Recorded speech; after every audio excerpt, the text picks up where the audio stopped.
What's going on, guys? We are back with another episode. My apologies for not uploading 3 videos last week. I only uploaded on the Monday. Honestly, I've just been out here playing as much as I can. I'm over 115 rounds since May 16th now. So I'm just out here every single day grinding as hard as I can, trying to get that score down because we are now in the final 2 months of this. We have less than 60 days to make this happen. So just trying to bring all the pieces together so that I can finally hit that number. Had some good progress last week. Was able to shoot +1 at my home course. Had a couple other days where I was +4 and then had a couple really bad days. So just kind of balancing that. But today I want to talk to you quickly about step 4 in my process of getting to under par. As I laid out quite a few videos ago, I have a kind of 4-step process I'm following to get to that final finish line. And so unfortunately, we've had a couple unexpected glitches in the matrix, but we're still gonna try and make that system happen because I do believe there are parts of it that are fundamental to the progress. And I apologize right now because it's raining and it's windy, but we are still out here playing. So bear with me, the audio might suck, but we're gonna roll with it. Okay, so step 4 in my 4-step process was develop a game plan. Now, originally the develop a game plan part was gonna come from having my bag completely solidified and being able to create shots from that. Now, unfortunately, the custom fitting process for me didn't kind of go as seamlessly as I had hoped. We had some big hiccups with the driver, we had some hiccups with the 3-wood, and so as a result, my ability to create stock shots has actually kind of been delayed. And now with the amount of golf I've been playing, I've kind of gotten a sense of, like, off the tee, what exactly is a hole asking from me, and how can I create just like 4 go-to shots where at any point, depending on the hole, I can pull out this shot and execute it.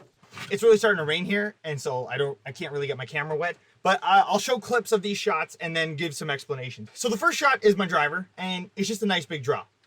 My driver typically goes between, 310 to as far as 335, and maybe even more if it's a dry day with really rolling fairways. I usually pull that draw out when it's go zone. I'm feeling good that day. My rotation's feeling good. The reason why I had to make such a big driver change is because honestly, I can't recreate that kind of consistency with a fade. Whereas with the draw and the driver, I feel so much more creative when I'm on the course, and my ability to kind of fit the driver in to certain holes just is so much better for my eye and for my body. So that's where we're going with that. We're just hitting a draw. That's it. So my second stock shot I'm working with off the tee is a kind of cut 3-wood. I'm still managing my 3-wood. I'm still learning how to hit it. I'm not crazy consistent with it yet, so unfortunately I haven't been able to develop this, and I don't even know if I've really put it in play that much. But through testing it out, I hit a couple in some practice rounds the other day, and it seems to be the best fit, where it's like just a slight cut. When I have to get it out there like 280 without even thinking, and I don't want to bring the driver into play, hit a nice cut out there, and that's pretty much it. Try and keep it stress-free, just a nice punch, cut 3-wood, and get it out there, and then focus on the next shot. All right, still grinding out here in the rain. So, final 2 stock shots kind of go hand in hand. Now, the reason they do is because it all depends on conditions, how I'm feeling that day, and I guess the risk reward of hitting those shots. Ooh, that's thunder. That's not good. So stock shot number 3 is a big swooping draw with my hybrid. Now, this thing, I can kind of dial in the distance quite a bit. I can go anywhere from 230 to 270 with this. All depends on rollout, the type of hole. So it gives me a ton of versatility, because if I need to hit it nice and high, and or I can just hit it nice and low and swoop it out there and get it rolling, gives me a ton of flexibility. I don't try and hit any sort of a cut with it, because honestly, I just tend to flare it and I spin it way too much and it goes absolutely nowhere. So this is an automatic draw off the tee club, pump it out there, honestly most times between 250 to 270, and I'm in play and I can focus on making an approach. Now, if I'm not feeling that great that day, or it's a shorter par 4, or I want to eliminate as much risk as possible, a club that has now emerged as a really good contender off the tee is honestly my 4-iron. So my 4-iron, on a dry day, I've had this thing roll out to 260, 270, depending on the hole. So that has been awesome, because if it's a really dry day and I'm kind of nervous with the tree line or just how I'm spraying it, I can just pull out the 4-iron and just hit a nice either draw or cut. I can hit it both ways consistently, which is nice, and I can get it out there. Now, it's not going that far every time. Most of the time it's going between 220 and 245, again, depending on conditions. But it gives me just another option where I can pump it out there. I'm taking a lot of risk out of play and now can just focus on getting it out there and hitting my next shot in. Okay guys, so anyway, unfortunately I had to cut that round short. So the reason I've created these 4 stock shots is because what I noticed when I was working in music, workflow is everything.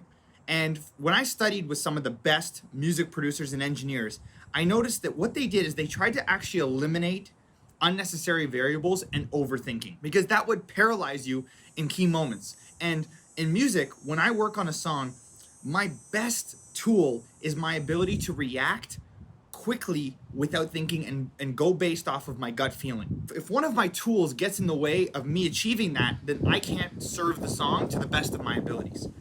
So I'm taking that kind of parallel into golf, because I'm trying to create essentially 4 shots off the tee that can work on any par 4 or any par 5 and then not have to think. So I can essentially evaluate the hole, find my landing area, and then hit that shot and not try and have too many options where, you know, if I pull out my driver, it could be like, I can go high, I can go low, I can go here. It's like all of a sudden I now have to think of 9 different swing thoughts, as opposed to, oh, I'm just gonna hit this shot, boom, and done. And essentially I'm trying to build an airtight workflow where I don't have to overthink it all over the course and I can just plot my way around. And if I'm able to then not be so stressed about my tee shots, hopefully I can put more of them in play and set myself up for better opportunities to score, which is going to, you know, lead to better scores. So this is my thinking process for this. This is what I'm trying to do is have the least amount of variables off the tee on par 4s and par 5s, because at that point, then if I don't have to think, I arguably should be able to play better. So that's the thinking. Hopefully this helps you. Let me know if you can implement this into your game. Before we go, one cool piece of news I want to mention is, as you know, I work in music. I actually just released my first like legit proper solo release under Gabe Gallucci. I'll link it in below. It's a good summer house tune.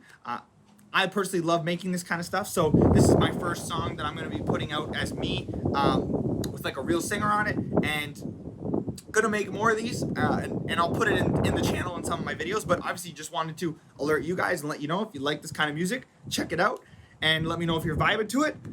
And yeah, at the time of you watching this, it will be 59 days till October 1st. That is 59 days. I'm going to be playing as much golf as possible in those 59 days to hit the goal. So fingers crossed, guys. We're going to grind as hard as possible. Thank you so much for watching. Thank you for your comments. Thank you for joining me on this journey. I'm pumped. I'm so glad to have you guys along here with me. All your comments do mean a lot and just kind of helps fuel the fire, which is great. So thank you so much. Enjoy your day. Hope you have a phenomenal Monday.